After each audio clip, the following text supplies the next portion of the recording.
매일 아침 뉴스를 켜면 심장이 철렁 내려앉는 소식들이 끊이지 않습니다. 한강에서 또 다른 시신이 발견됐다는 속보, 댐에서 하반신만 남긴 채 발견된 젊은 남성의 이야기, 캄보디아로 취업을 떠났다가 영영 소식이 끊긴 20대 청년들의 실종 신고가 매주 수십 건씩 접수되고 있다는 현실이 우리를 옥죄고 있어요. 그런데 여러분, 이런 끔찍한 사건들이 단순히 우연의 일치일까요? 아니면 우리가 상상조차 할 수 없는 거대한 범죄 네트워크의 일부일까요? 지금부터 제가 직접 확인한 충격적인 진실들을 여러분께 낱낱이 공개하겠습니다. 최근 들어서는 캄보디아 인신매매 사건처럼 국가적 차원에서 다뤄야 할 중대한 범죄 사건들을 분석하고 관련 정보를 수집해서 국민들에게 알리는 일에 집중하고 있어요. 처음에는 저 역시 이런 이야기들을 믿기 어려웠습니다. 하지만 미국 국무부의 인권 보고서에서도 공식적으로 동남아시아 지역에서 장기 적출을 포함한 인신매매가 실제로 이뤄지고 있다고 확인했고, 영국과 캐나다 등 주요 선진국들도 이 문제에 대해 심각한 우려를 표명하고 있는 상황입니다. 불과 어제 오후에도 충주댐에서 40대 남성으로 추정되는 하반신이 발견됐다는 뉴스가 나왔습니다. 얼마 전 아랍길에서도 비슷한 상태의 시신이 발견됐고, 서울 한강에서도 연이어 토막 시신들이 떠오르고 있어요. 그런데 왜 하필 하반신만, 그것도 깔끔하게 잘린 채로 계속 발견되는 걸까요? 이것은 결코 우연이 아닙니다. 장기 밀매와 인신매매가 체계적으로 그리고 대규모로 이뤄지고 있다는 명백한 증거라고 봐야 합니다. 제가 이렇게 확신을 가지고 말씀드리는 이유는 직접 피해자들을 만나고 현지 정보원들로부터 생생한 증언을 들었으며 관련 자료들을 철저히 분석했기 때문입니다. 지금까지 저는 지속적으로 인신매매와 장기 밀매의 실태에 대해 경고해왔는데, 실제로 이런 사건들이 연이어 터지고 있지 않습니까? 지난해 서울에서 발생한 원춘 사건만 봐도 시신이 356조각으로 나뉘어져 17개의 봉투에 소분되어 발견됐잖아요. 이런 잔혹한 패턴이 계속해서 반복되고 있다는 것이 정말 충격적입니다. 더욱 놀라운 것은 수원 지동초등학교 인근 반경 2km 안에서 지난 3년간 150명이 실종됐다는 제보가 들어온다는 점입니다. 물론 경찰에서 공식적으로 확인해주지 않았기 때문에 100% 확실하다고 단언할 수는 없어요. 하지만 제가 확실하게 말씀드릴 수 있는 건 인육거래가 실제로 이루어지고 있다는 사실입니다. 당연히 대놓고 거래하지는 않겠죠.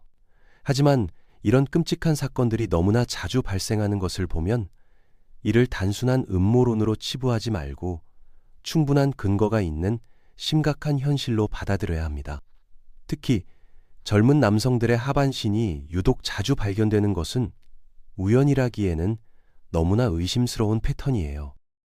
오늘 발견된 시신도 마찬가지입니다. 아랑뱃길에서 나온 이전 시신들처럼 의료용 메스로 자른 것처럼 깔끔하게 절단되어 하반신만 발견됐어요. DNA 검사 결과 40대 남성으로 확인됐지만 아직까지 정확한 신원이 파악되지 않고 있습니다. 어김없이 국과수로 넘어가면 뻔한 결론이 나올 거예요. 심하게 부패하여 정확한 사인을 알 수 없음이라는 판정을 받고 변사 사건으로 처리되면서 조용히 덮어버리는 것이죠. 이런 하반신 발견 사례가 이렇게 집중적으로 나온 적은 과거에 없었습니다. 많이 발견된다는 건 그만큼 많은 범죄가 벌어지고 있다는 의미이고, 우리가 모르는 곳에서 더 많은 피해자들이 생겨나고 있다는 뜻이에요. 복권 당첨 확률을 높이는 가장 확실한 방법이 복권을 많이 사는 것처럼, 이런 토막 시신 사건들이 자주 발견되는 것은 그만큼 자주 일어나고 있다는 통계적 증거입니다. 그래 제가 중국 무비자 입국 정책을 강력히 반대하는 이유이기도 해요. 무비자 입국이라는 것은 3가지 핵심 요소가 제대로 확인되지 않는다는 의미거든요. 첫째, 범죄 경력 확인이 안 됩니다. 둘째, 정확한 신원 확인이 안 됩니다. 셋째, 실제 입국 목적 확인이 안 됩니다. 모든 사람이 단순히 관광객으로 분류되어 입국하게 되는데 이때 국가기관이 아닌 민간 여행사들이 대량으로 사람들을 들여보내는 구조적 문제가 발생하는 거죠. 실제로 무비자 정책이 시행되자마자 중국에서 크루즈선 한 척에 2,000명이 탑승해서 입국했는데 출국할 때는 6명이 사라진 상태로 돌아갔어요. 지금까지도 그 6명이 어디 있는지 무엇을 하고 있는지 아무도 모릅니다. 비자라는 것은 여권과는 완전히 다른 개념이라는 점을 이해해야 해요. 여권은 본인의 신분을 증명하는 신분증 같은 역할이고 비자는 해당 국가에서 당신의 입국을 허가합니다 라고 승인해주는 별도의 문서입니다. 미국 대사관 앞에서 비자 받으려고 새벽부터 수백 명이 줄을 서는 모습을 보셨을 거예요. 관광비자, 사업비자, 투자비자, 학생비자 등 목적에 따라 엄격한 심사 과정을 거치죠.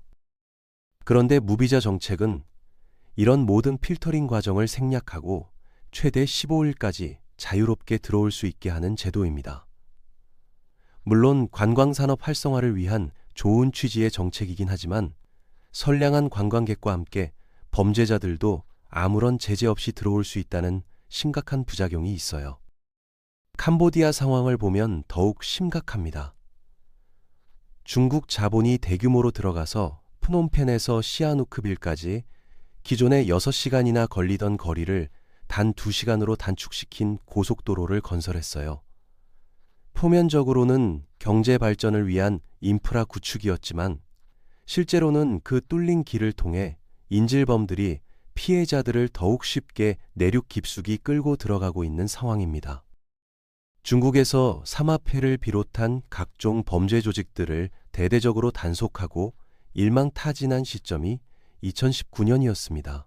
시진핑 정부의 강력한 반부패 정책과 사회 안정화 조치로 인해 불법 활동을 하던 범죄자들이 사형을 당하거나 중형을 선고받으면서 살아남은 조직원들이 대거 동남아시아로 도피한 거죠. 처음에는 라오스, 미얀마, 태국 등지의 불법 카지노나 고급 호텔, 리조트 같은 곳에서 비교적 소규모로 활동하다가 2020년 코로나19가 전 세계적으로 확산되면서 온라인 범죄로 급속히 확장하기 시작했습니다.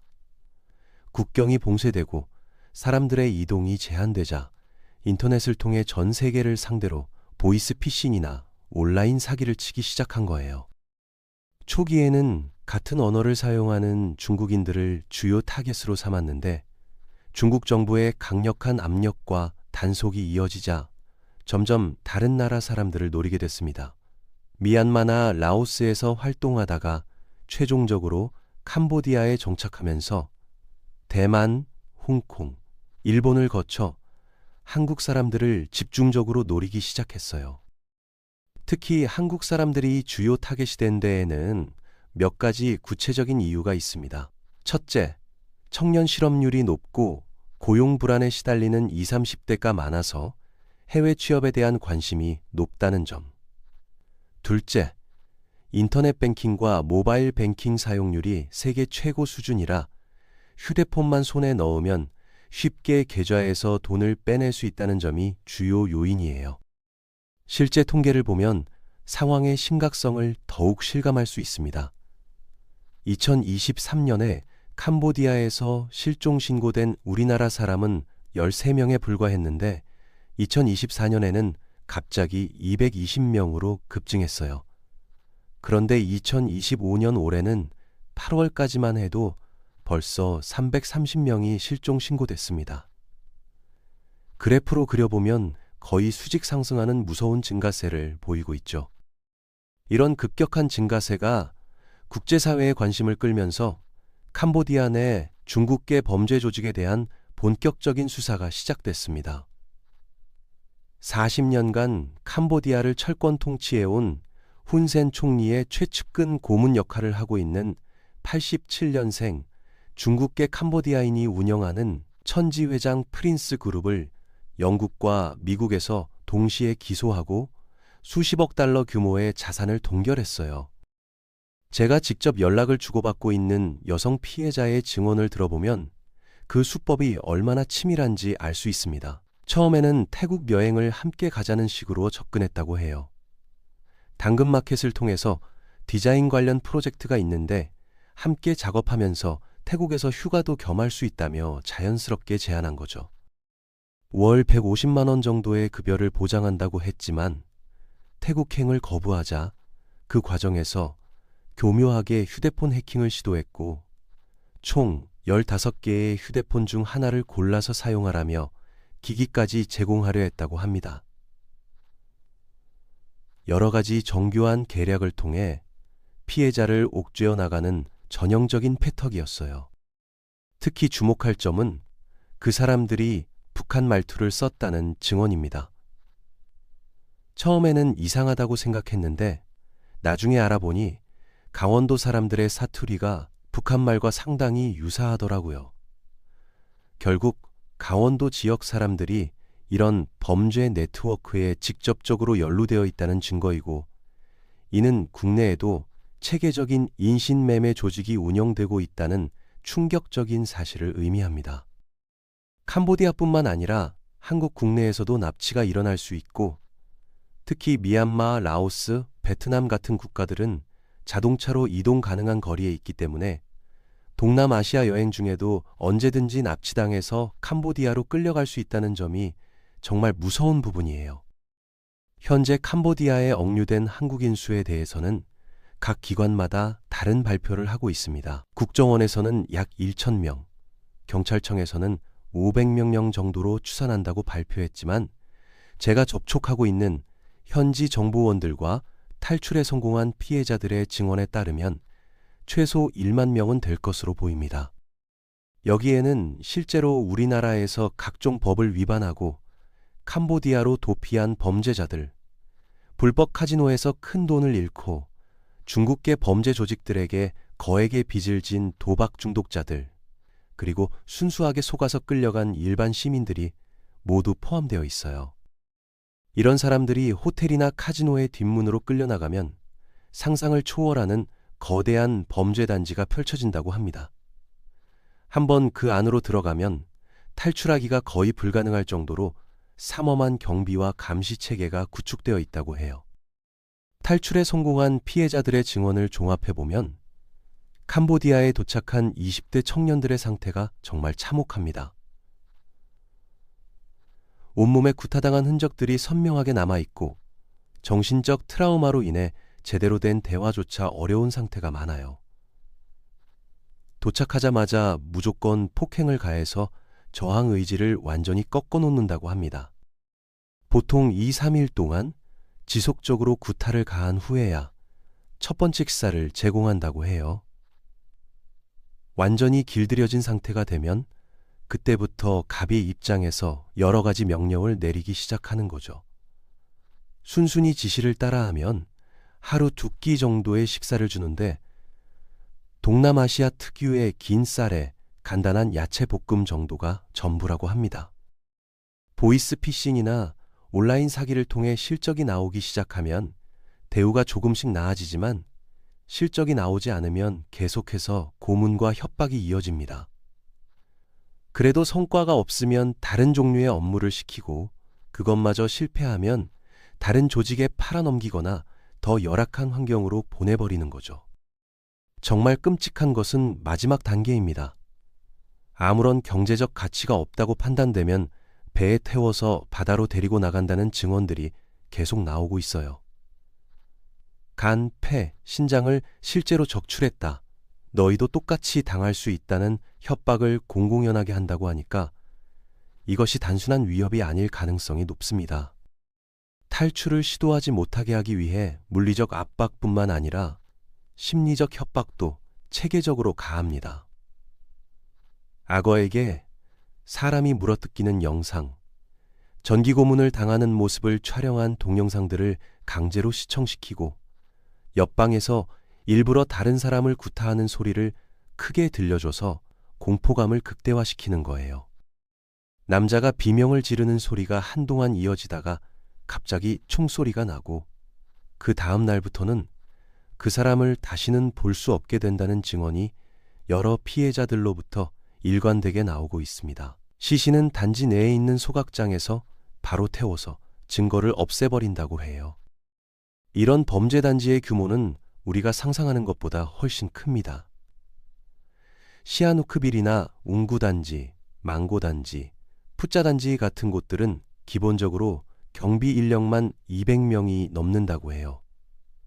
경비원이 200명이면 그 안에 수용된 사람들은 최소 수천 명은 된다는 계산이 나오죠.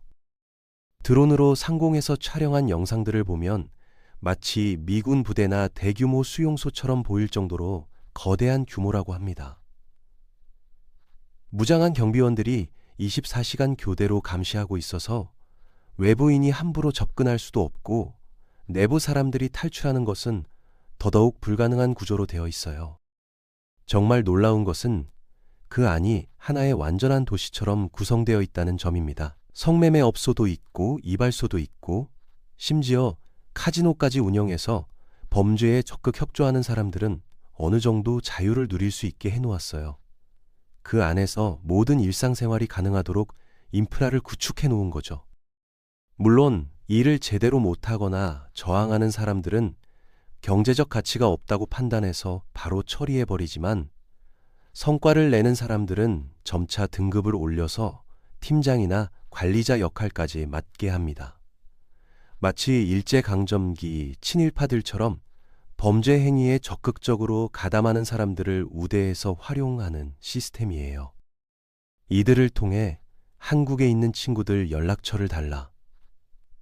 서울 성수동이나 홍대 쪽에 아는 사람이 있느냐며 새로운 피해자들을 끌어들이는 역할을 시킵니다.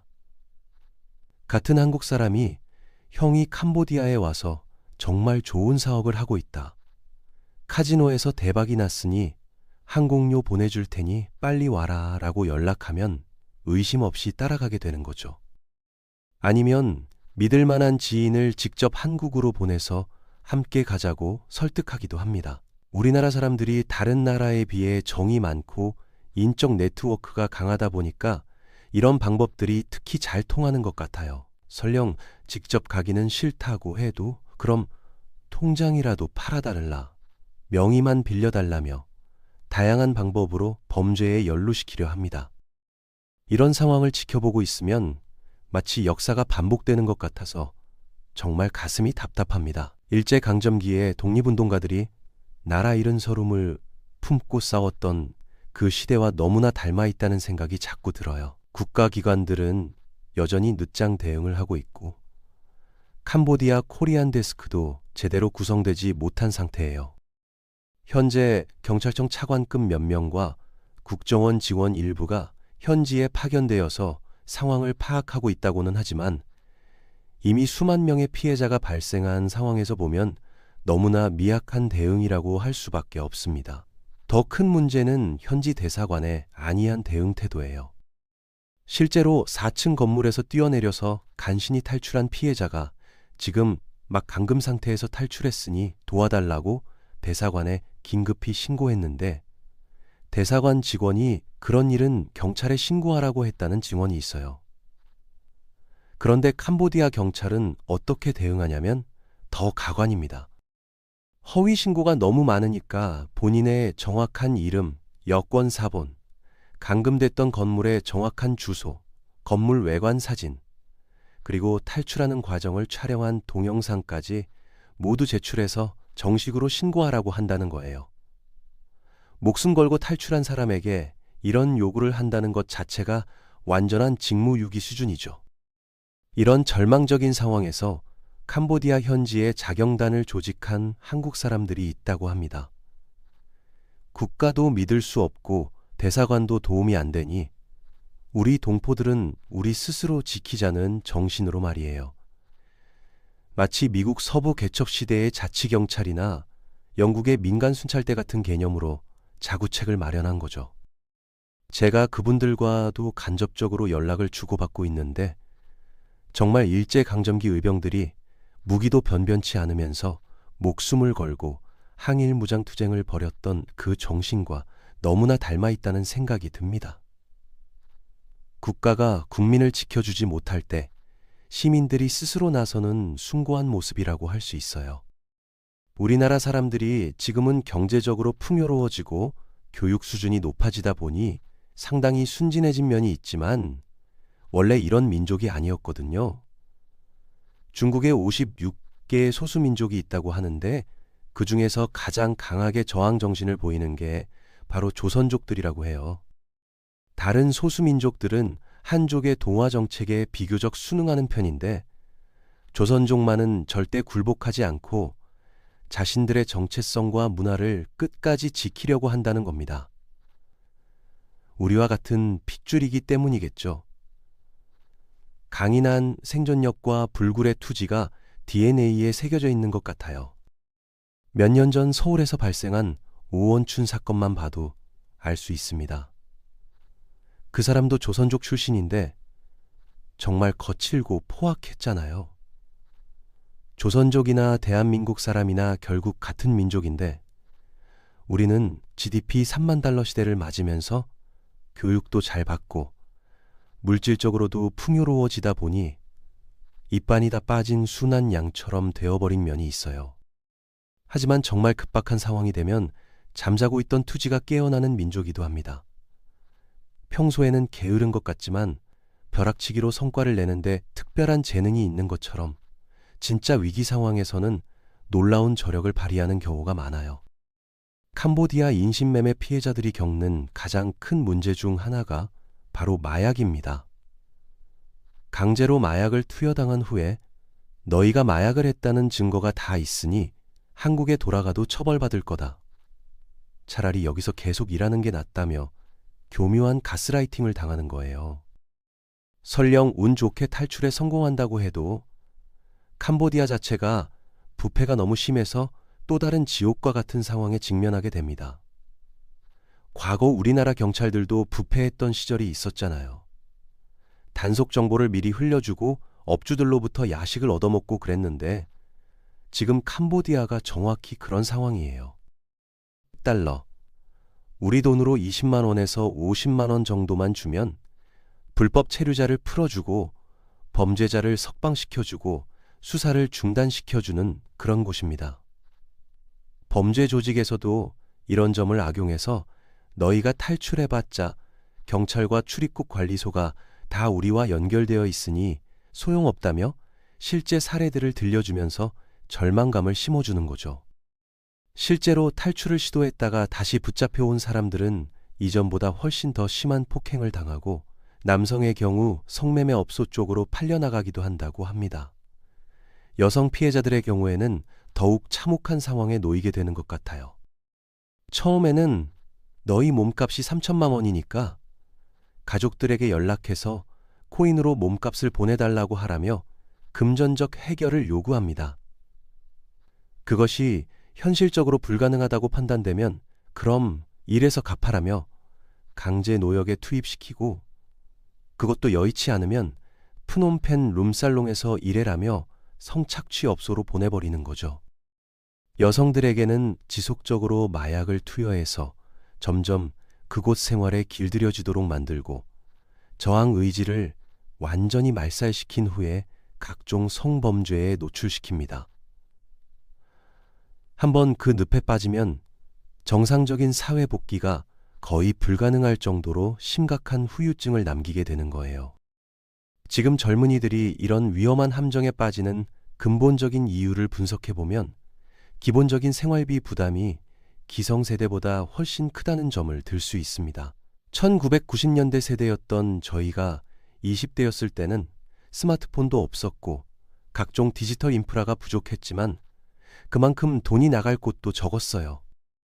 친구를 만나려면 집 전화로 바꿔주세요 라고 해야 했고 약속 시간에 늦으면 공중전화를 찾아다니며 미안, 늦겠다고 연락해야 했던 불편한 시대였죠. 데이트할 때도 명동에서 핫도그 하나 사 먹으면서 걸어 다니는 게 일반적이었고 그래도 충분히 즐거웠어요. 하지만 지금은 스마트폰 요금, 넷플릭스, 디즈니 플러스 같은 OTT 구독료, 쿠팡, 로케바우 멤버십, 각종 앱 사용료 등등 기본적으로 나가는 돈만 월 100만 원을 넘는다고 해요. 거기에 카페에서 커피 한 잔 마시는 것도 5천 원은 기본이고 데이트 비용도 과거와는 비교할 수 없을 정도로 많이 들어가죠. 부동산 가격은 하늘 높은 줄 모르고 오르고 비트코인 같은 가상화폐도 계속 상승하고 주식시장도 오르락내락하니까 편의점 알바 시급으로는 절대 안 되겠다. 뭔가 한 방이 필요하다는 생각을 하게 되는 거예요. 상당히 합리적인 판단이라고 볼 수도 있어요. 일자리는 갈수록 줄어들고 있는데 젊은이들은 모두 똑똑하고 스펙도 좋아서 경쟁이 치열합니다. 유튜브나 인플루언서로 성공해 보려고 해도 이미 포화 상태라 새로운 사람이 뚫고 들어가기가 쉽지 않아요. 이런 답답한 상황에서 여러 가지 돌파구를 찾아다니다 보면 자연스럽게 위험한 제안들에 노출되게 되는 거죠. 그런 와중에 우리 회사 본사는 영국 런던에 있고 캄보디아는 동남아시아 지사입니다. 새로운 프로젝트를 시작하는데 6개월 근무하면 월 800만 원을 보장해 드립니다. 라는 제안이 들어오면 어떻겠어요? 드디어 나 같은 사람에게도 기회가 왔구나 라고 생각하게 되는 것이 당연하지 않을까요? 더욱이 요즘 젊은 세대들은 어려운 시절을 겪어본 경험이 별로 없다 보니 지금 누리고 있는 편안한 생활이 당연한 것이라고 여기는 경향이 있어요. 이런 심리적 배경 때문에 일확천금을 노리는 MZ세대들이 구조적으로 계속 생겨날 수밖에 없고 결국 범죄 조직들의 좋은 먹잇감이 되고 마는 거죠. 하지만 결론은 언제나 같습니다. 세상에 공짜는 없다는 것, 그리고 너무 쉽게 큰 돈을 벌 수 있다는 달콤한 제안 뒤에는 반드시 무서운 함정이 기다리고 있다는 사실이에요. 정말 좋은 기회라면 왜 굳이 여러분을 찾아와야 할까요? 이미 검증된 사람들을 쓰면 되는 것 아닌가요? 지금 이 순간에도 전국 어딘가에서 누군가는 정말 좋은 기회가 있다는 연락을 받고 있을 것입니다. 해외 취업, 쉬운 일로 큰 돈 벌기, 단기간 고수입 보장 같은 유혹적인 제안들 말이죠.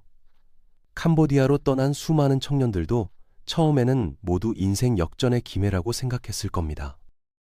우리가 지금 할 수 있는 최선의 일은 이런 끔찍한 현실을 정확히 파악하고 주변의 가족과 친구들에게 널리 알리는 것입니다. 한 사람이라도 더 이런 위험에서 벗어날 수 있도록 도와야 하고 이미 피해를 당한 사람들의 구조와 회복을 위해서도 지속적인 관심을 가져야 할 때입니다.